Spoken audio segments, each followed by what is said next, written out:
Hey, hi everyone. So, this is our science chapter 7, class 6 science chapter 7, getting to know plants. अब तक जो हमने पढ़ा वो डिफरेंट काइंड ऑफ से चैप्टर्स थे.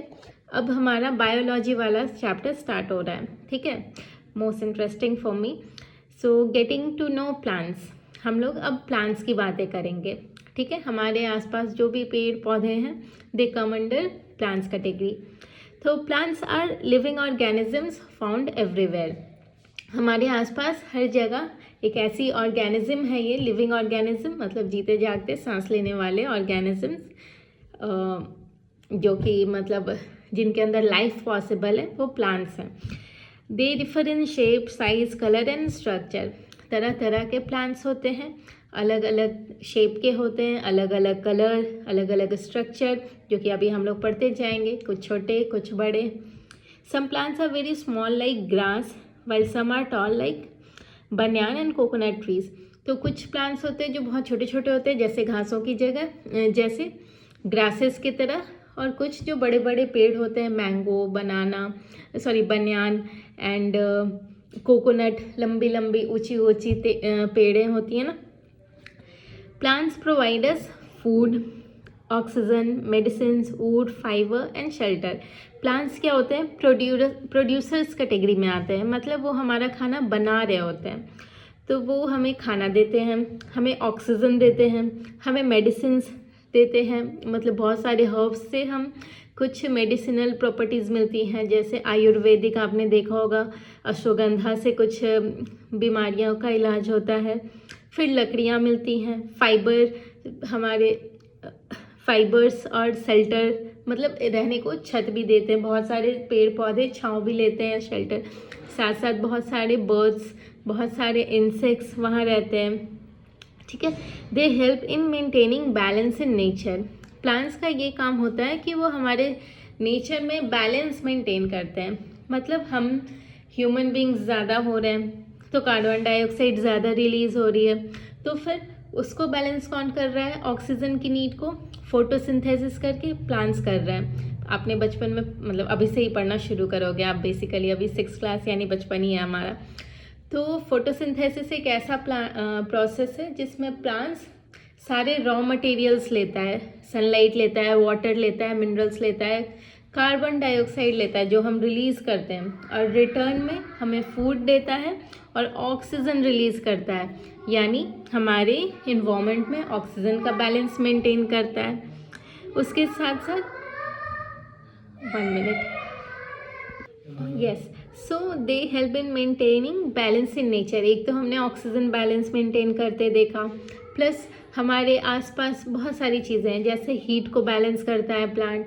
आपको पता है कि प्लांट्स में ट्रांसपिरेशन होता है, मतलब कि वाटर रिलीज आउट होता है, यानी काइंड ऑफ इवेपोरेशन होता है, जिससे कि कूलिंग होती है. मतलब पेड़ों के आसपास कूलिंग हमें महसूस होता है, ठंडक महसूस होती है ना.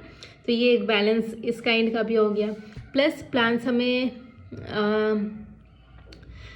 फूड तो देते ही हैं.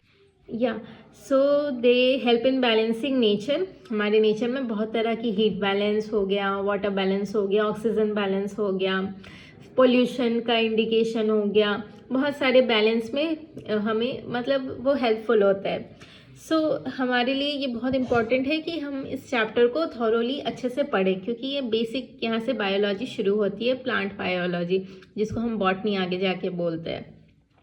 सो सबसे पहले हमें पढ़ना है कि हर्ब्स क्या होते हैं, श्रब्स क्या होते हैं और ट्रीज क्या होते हैं.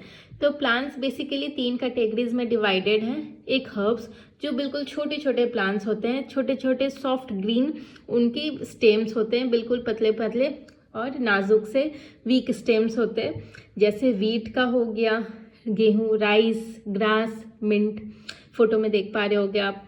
फिर श्रब्स हो गए, वो हर्ब्स से थोड़े बड़े पर पेड़ों से बहुत छोटे ऐसे प्लांट्स होते हैं, जिनका थोड़ा जो स्टेम है हमारा, वो थोड़ा हार्ड होता है और थोड़ा वुडी होता है, लकड़ी वाला होता है. जैसे कि रोज़ हो गया, हिबिस्कस फ्लावर हो गया, कॉटन हो गया. इन सब के जो प्लांट्स होते हैं उनको हम श्रब्स कैटेगरी में डालते हैं. Next is tree. ट्री क्या होते हैं? जो बड़े बड़े स्टेम्स वाले, hard and tall, big and tall with hard thick woody stems are plants, trees. Okay, जिनको हम ट्रंक बोलते हैं। जो बड़े बड़े पिक्चर्स बनाते थे ना बचपन में, ऐसे बड़ा सा हमारा स्टेम होता था ग्राउंड के ऊपर वाला हिस्सा, उस स्टेम को हम ट्रंक बोलते हैं। और इस बड़े बड़े पेड़ों को हम ट्रीज बोलते हैं, है ना, बड़े बड़े प्लांट्स को।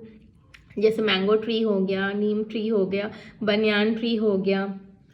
नेक्स्ट हमने पढ़ना है क्रीपर्स एंड क्लाइंबर्स। ये दोनों ही वीक स्टेम्स वाले प्लांट्स होते हैं। एक ज़मीन पे लेटा होता है, इसको हम क्रीपर बोलते हैं, और एक किसी सहारे से ऊपर चढ़ता है, जैसे मनी प्लांट को देखा होगा, उसको हम क्लाइंबर्स बोलते हैं। क्लाइंब वर्ड ही मतलब होता है ऊपर चढ़ना, तो क्लाइंबर्स हो गए। एग्जाम्पल्स क्रीपर्स के क्या क्या एग्जाम्पल्स हैं? जैसे पंपकिन, वाटरमेलन, आपने देखा होगा ज़मीन पे ही वो उगते हैं, है ना, और ज़मीन पे ही फल भी देते हैं।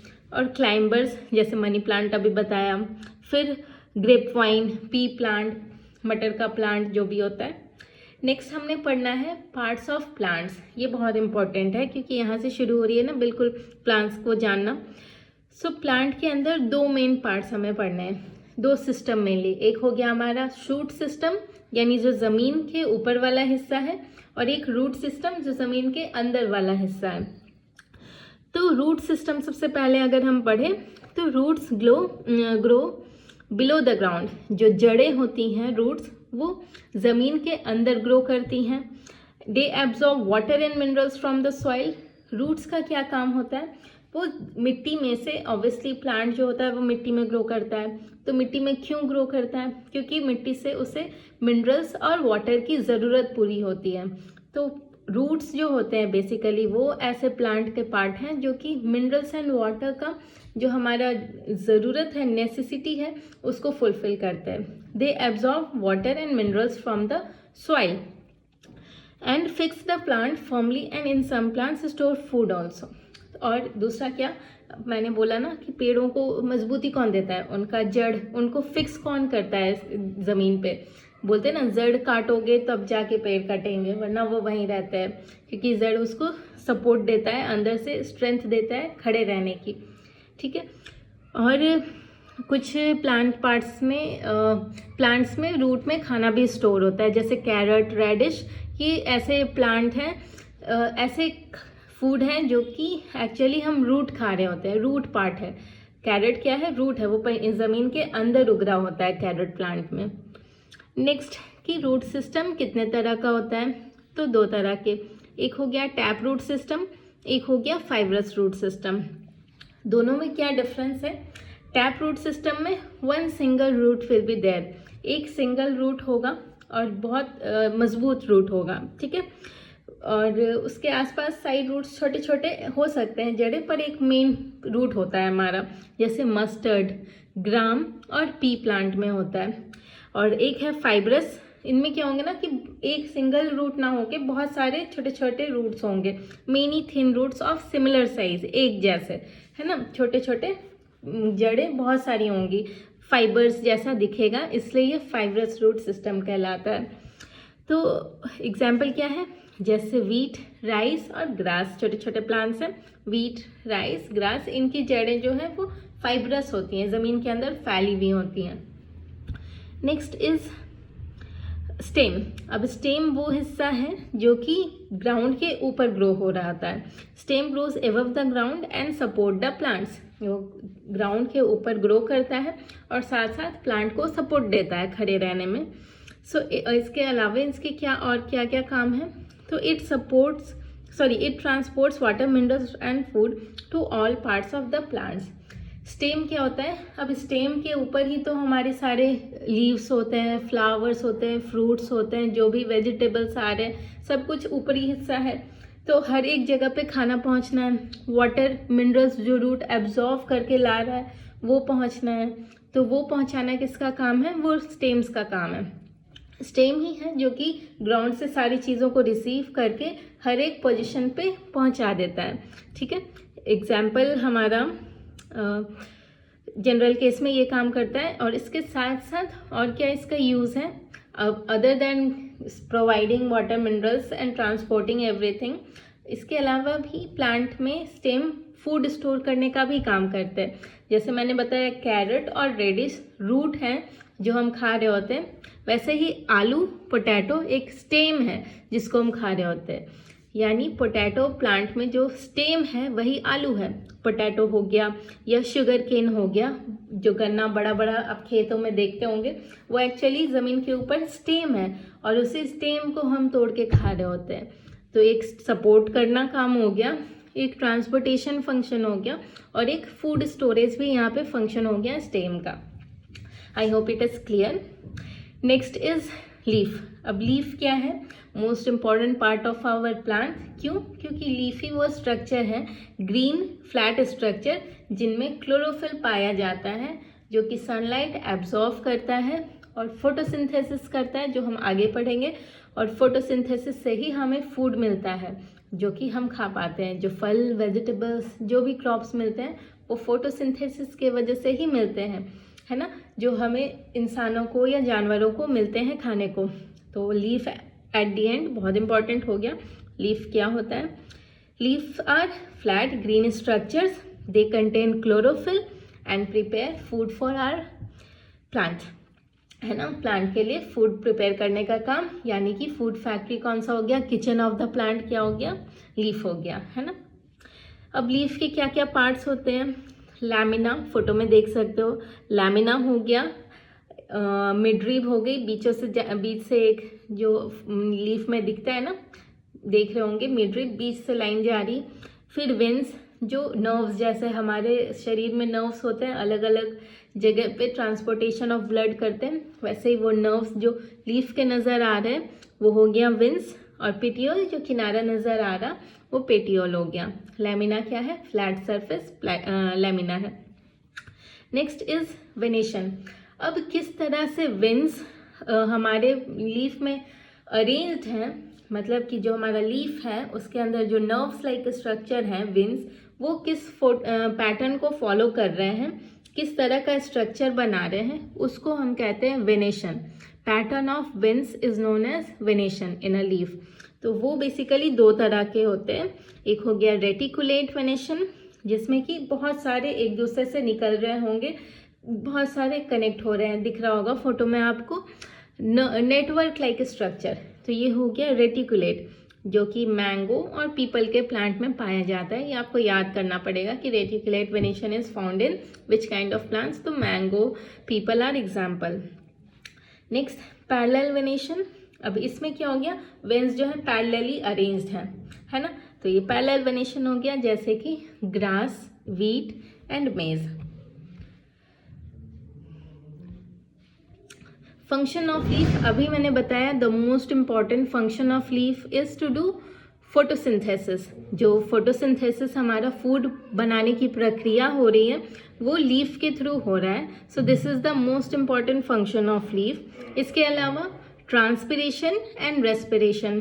ट्रांसपिरेशन मैंने अभी बताया क्या होता है, loss of water from the plants. अब सनलाइट होगी तो इवेपोरेशन होगा, तो प्लांट्स में भी जो वाटर होते हैं वो लीव्स के थ्रू बाहर रिलीज आउट हो जाते हैं, जिसको हम ट्रांसपिरेशन कहते हैं, ठीक है। Next is respiration. अब रेस्पिरेशन भी प्लांट्स भी करते हैं, रेस्पिरेशन लिविंग ऑर्गेनिज्म सारे करते हैं। ऑक्सीजन लेते हैं, कार्बन डाइऑक्साइड रिलीज करते हैं, दिस इज रेस्पिरेशन, ब्रीदिंग। तो रेस्पिरेशन ही वो एक प्रोसेस है जिससे कि हम ऑक्सीजन को यूज़ कर पाते हैं, जो कि हमारे शरीर के हर एक बॉडी पार्ट तक एनर्जी पहुंचा पाता है, ठीक है। तो ये कन्फ्यूज़न है लोगों को कि प्लांट्स ऑक्सीजन रिलीज करते हैं और कार्बन डाइऑक्साइड लेते हैं। प्लांट्स ऑक्सीजन रिलीज करते हैं at the time of photosynthesis, लेकिन at the time of respiration वो साथ में रेस्पायर भी कर रहे होते हैं, रेस्पिरेशन भी कर रहे होते हैं, ब्रीदिंग भी कर रहे होते हैं। आगे जाके पढ़ोगे कि breathing is different, respiration is different, लेकिन बेसिक सेम चीज़ें हैं कि ऑक्सीजन लेना, कार्बन डाइऑक्साइड रिलीज करना। सो फंक्शन ऑफ लीफ में रेस्पिरेशन भी है, ऑक्सीजन लेते भी हैं और रिलीज भी करते हैं। फोटोसिंथेसिस क्योंकि सनलाइट के प्रेजेंस में होता है तो वो दिन में होता है, तो उस कंडीशन में ऑक्सीजन रिलीज हो रहा होता है, लेकिन हम लोग कहते हैं ना रात में पेड़ों के आसपास नहीं सोना चाहिए, क्योंकि रात में फोटोसिंथेसिस नहीं हो रहा होता है, उसमें नॉर्मली रेस्पिरेशन चल रहा होता है। उस केस में प्लांट्स भी ऑक्सीजन ले रहा होता है, हम भी ऑक्सीजन ले रहे होते हैं, प्लांट्स भी कार्बन डाइऑक्साइड रिलीज कर रहा होता है, हम भी कार्बन डाइऑक्साइड छोड़ रहे होते हैं, तो आसपास में कार्बन डाइऑक्साइड बढ़ जाएगा, सफोकेशन का केस हो सकता है। Okay, next is flower. अब फ्लावर जो है वो हमारा रिप्रोडक्टिव पार्ट ऑफ प्लांट है। रिप्रोडक्टिव पार्ट ऑफ प्लांट कहने का मतलब कि प्लांट को अगले जनरेशन में फिर से नया प्लांट ग्रो कराने के लिए सीड्स की ज़रूरत होती है ना। बीज, जब हम प्लांट्स के बीज को सॉइल में बोते हैं तभी तो नया प्लांट आता है, तो वो जो सीड का प्रोडक्शन है वो फ्लावर में होता है। यानी कि जो भी रिप्रोडक्शन से रिलेटेड चीज़ें होंगी आगे जाके पढ़ोगे वो फ्लावर में होती हैं। फ्लावर के क्या क्या पार्ट्स हैं? एक हो गया सेपल्स, जो फॉर एग्जांपल रोज़ है तो उसके किनारे जो ग्रीन पार्ट है वो सेपल है। जो पंखुड़ियाँ हैं पेटल्स हैं। स्टेमन जो मेल रिप्रोडक्टिव पार्ट होता है, सो स्टेमन क्या होते हैं? Stamen are the male reproductive parts of any flower. यानी कि जो भी आगे जाके पढ़ोगे प्लांट्स में भी मेल पार्ट होता है, फीमेल पार्ट होता है। तो स्टेमन जो है वो मेल पार्ट है जिसमें एंथर और फिलामेंट होता है, जहाँ पॉलिन ग्रेन्स का प्रोडक्शन होता है, आगे जाके पॉलिनेशन होता है, फीमेल पार्ट पे पॉलिन ग्रेन्स जाते हैं, फर्टिलाइजेशन होता है, तब जाके फिर नया प्लांट के लिए सीड बनता है। तो उतना तो नहीं, पर फिलहाल ये समझ लो कि पार्ट्स ऑफ प्लांट में एक सेपल हो गया, एक पेटल हो गया, एक स्टेमन मेल पार्ट, एक पिस्टल या कार्पेल वो हो गया हमारा फीमेल पार्ट। पिस्टल का भी 3 हिस्सा होता है, एक स्टिग्मा होता है जिसपे पॉलन ग्रेन्स बैठते हैं, एक स्टाइल होता है जो कि पॉलन ग्रेन्स को नीचे लेके आता है, और एक नीचे का हिस्सा होता है ओवरी जिसके अंदर एग का प्रोडक्शन होता है, सीड का प्रोडक्शन होता है ना। Next is fruit and seed. जैसे फ्रूट जो सीड है वही ओवरी आगे जाके फ्रूट में कन्वर्ट हो जाती है, जो फल हम खा रहे होते हैं, और फलों के अंदर बीज होता है ना। सो fruit is formed from the ovary of flower and protects the seeds. तो जो ओवरी है जिसके अंदर एग था, ओवम था, जिसमें पॉलन ग्रेन आके फर्टिलाइज किया, वो ओवरी जो है आगे जाके फ्रूट बन गया और उसके अंदर ही सीड प्रोटेक्टेड रह गया, है ना। अब seed grows into a new plant and contains baby plant and store food. तो जो ये सीड है वही जाके आगे जाके न्यू प्लांट बनाता है और उसमें ही बेबी प्लांट होता है ना। और फिर उसके अंदर फूड भी होता है। समटाइम्स हम सीड भी खाते हैं क्योंकि उसमें फूड भी है, मतलब हमारे लिए यूजफुल, जैसे जितने भी ऑयल सीड्स वगैरह होते हैं, है ना। So here are some functions of different parts of plants in short. तो रूट्स का क्या काम है? एब्जॉर्प्शन ऑफ वाटर और साथ साथ एंकरेज। एंकरेज मतलब सपोर्ट प्रोवाइड करना, टू स्टे फर्म, तो खड़े रहने के लिए सपोर्ट देना, जड़ों की मजबूती देना। नेक्स्ट इज स्टेम, जो कि सपोर्ट कर रहे होते हैं प्लांट को और ट्रांसपोर्टेशन कर रहे होते हैं food and water and minerals का। Leaf, preparation of food, leaf के अंदर हमारा खाना बन रहा होता है, kitchen of our plant. Flower, reproduction करता है जैसा मैंने बताया। फ्रूट, प्रोडक्शन ऑफ सीड्स, यानी कि फ्रूट के अंदर ही सीड्स बन रहे होते हैं जो नेक्स्ट जनरेशन को फिर न्यू प्लांट ग्रो कराने में हेल्प करेगा। एंड देन सीड, जो कि नया प्लांट एक्चुअली बन रहा होता है।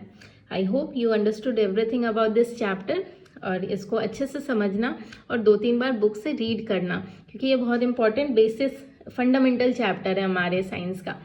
आई hope it is good for now, and thank you and keep studying.